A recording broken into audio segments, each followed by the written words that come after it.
everyone. So the other day I went through my Emma movies and I went through my Jane Austen haul, and today I'm going to be discussing my reaction to some of the characters in the book Emma.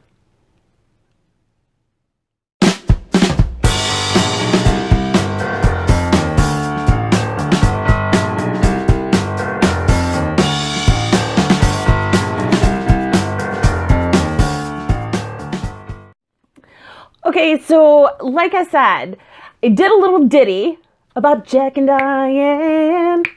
No, not that ditty. The ditty about the movie Emma and the book and how far I am in it and what I'm kind of experiencing. I haven't really done that with this book yet. So let's get to it. What?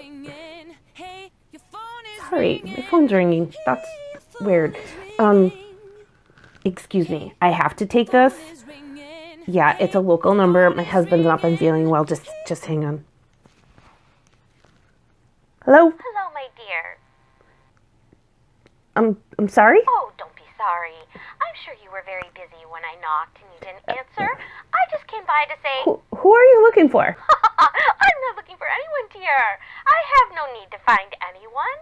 Everyone I know is where they should be. Mother is sitting next to the fire, waiting for me to reread Jane's letter again. Oh, how she loves to hear Jane's letter. I meant, who are you calling for? You are such a witty young girl, my sweet Emma. Who am I calling for? For you, of course. Who else would I want to call after we received half a pig from your father's farm, and to say how much we are obliged to you for being so thoughtful and kind? You have the wrong... No. Nothing wrong with the pig, dear. Nothing at all. I was just telling Mother, wasn't I, Mother? That there is nothing wrong with this slab of pig at all. It is quite a piece of meat. Oh, no, my dear. Nothing to laugh about. It really is a great-looking piece of meat. I can't wait to get my hands on it and massage it. Excuse me? With my special herb mixture I use. You know, the one that Jane loves so much. I was just saying how much Jane loves a good piece of meat, especially from the Woodhouse family. Woodhouse? Your father's meat, dear. It's always so good. We always enjoy having your father's special meat. No need to explain, dear. We are so very grateful whenever you send over special food for us. The last time you sent us the best of your cow. We had so many different delicious meals from that heifer of yours. Ma'am? Ma'am? Oh, my dear Emma, please, you know you can call me Miss Bates. There's no formality here. Oh, I forgot to ask if you were busy. Never mind. We've been talking for a few minutes now, so I'd say you have time to talk to a dear friend who simply called to thank you for the pig. We will make such delectable dishes from this large choice pig. Jane was just saying in her letter. Funny how she still writes, even though she lives right here with us. But it's still so nice to receive her letters, even as she sits right next to us. Otherwise, as you know, she's so shy and reserved. Everyone loves a reserved young lady like Jane. How could you not? A woman who holds her tongue and never argues or causes grief for anyone. Oh, she's so sweet and perfect. Well, you know that already, don't you, Emma? I know how close the two of you are, and you would not care to boast conceitedly, because we know you are just a slight bit inferior to her. But that doesn't matter, though, because you have so many other qualities that could surpass our dear Jane. I can't think of any right at this moment, but when I do, I will definitely bring them to your attention immediately. And Jane is going to make a marvelous roast from the pork. No one makes a pork roast like our dear Jane. And we'll be sure to bring some over for your father. We know how much he loves a good roast. And Jane can play on her new pianoforte while the roast is cooking, and Mother can sit and close her eyes and pretend she is at a grand hall in London listening to a famous pianist. Venus? Oh, dear me. Emma! You are a woman brave to speak such words, but you always were so courageously outspoken about everything. And the roast will be so tender and moist. Now, I know it's not kosher, right? But that's okay. I know the Jewish people don't even eat pigs, so no, it wouldn't be kosher, would it? Jane, Jewish people wouldn't eat kosher pig. No, Auntie. No, Jane says no, and Jane knows everything about the Jewish people. I believe she can even speak Hebrew, and read it too. Right, Jane? No, Auntie. see. She can do anything brilliantly, and the pig will be so delicious, and we are so grateful for you and your father sending it to us with such love and kindness.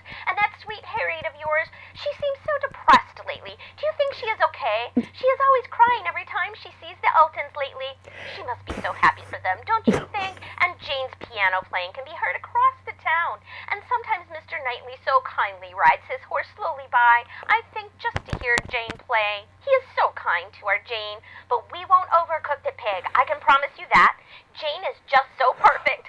We will make sure to cut her up into promising pieces. Oh, the pig, that is, not Jane. Oh no, not our precious Jane.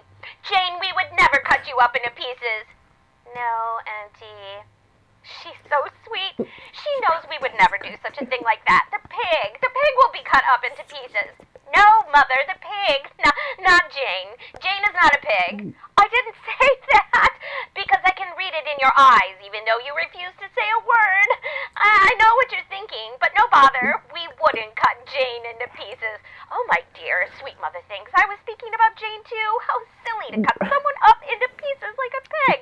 This wonderful pig you and your father sent to us, the Eltons seem to be settling down just fine, dear. I know how close you two were. Things must be so different now that he's married and can no longer spend so much time with you and Harriet.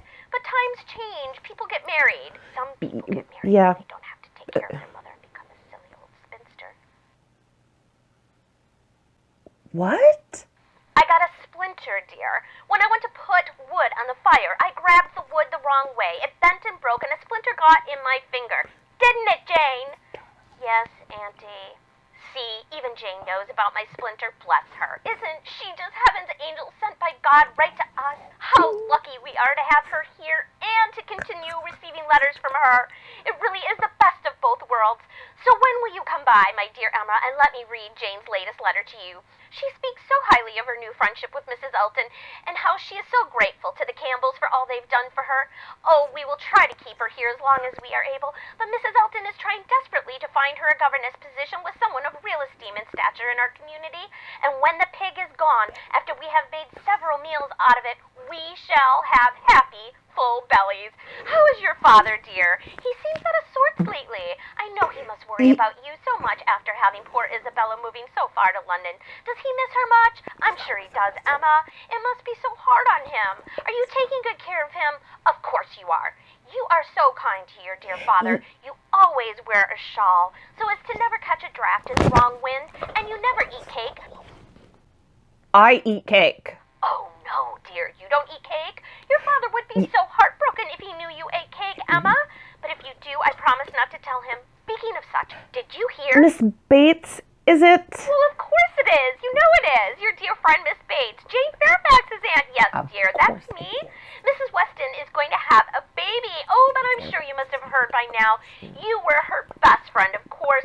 But what I really wanted to say, and this is not gossip, but the fruit seller in the market seems to be having a fling with someone within the village. Do you know how I know?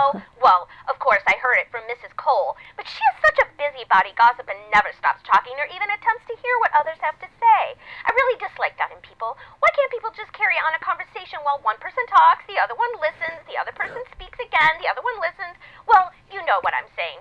So the fruit seller is secretly seeing someone. Well, actually, it's his son. No, he's not seeing his son. No, that would be silly, wouldn't it, Emma? No, it's his son who's seeing someone. Every Friday night at midnight, out in the woods. That is the same time that Jane gets up and comes out by the fire to write us her letters. Isn't she a dear? You are so kind to us, sweet Jane. Yes, Auntie. Who the mystery woman is, we'll never know. Did I tell you that Jane has been bringing home the most beautiful oranges and apples lately? I think Mr. Knightley has been secretly dropping them at the door. But there they are, a full wooden bowl every Saturday morning filled with fresh, delicious fruit from Mr. Knightley. Who else could it be? Right, Emma? Well, Emma, I know you have so much to say, but I really don't have much more time to speak. I must attend to Mother, and Jane needs the phone to call someone. I'm not sure who she calls, because she never really speaks. She just sits and listens and laughs like a happy child.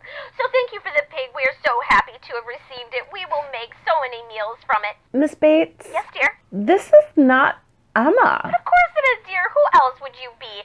I must dash off for now. I will come knocking tomorrow to see how you are doing, and I'll make sure to bring Jane so she has someone to talk to. Oh, oh, goodbye, dear Emma. Say hello to Harriet. Hi, Oh, and your Harriet. father. Send Dad. him our deepest gratitude for the pork, would you? Oh, Mother says goodbye, too.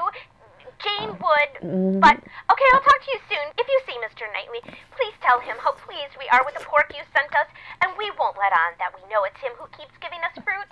Time for my walk, dear. As I said, I must go. It was so nice to speak with you. Bye. Bye. What was that?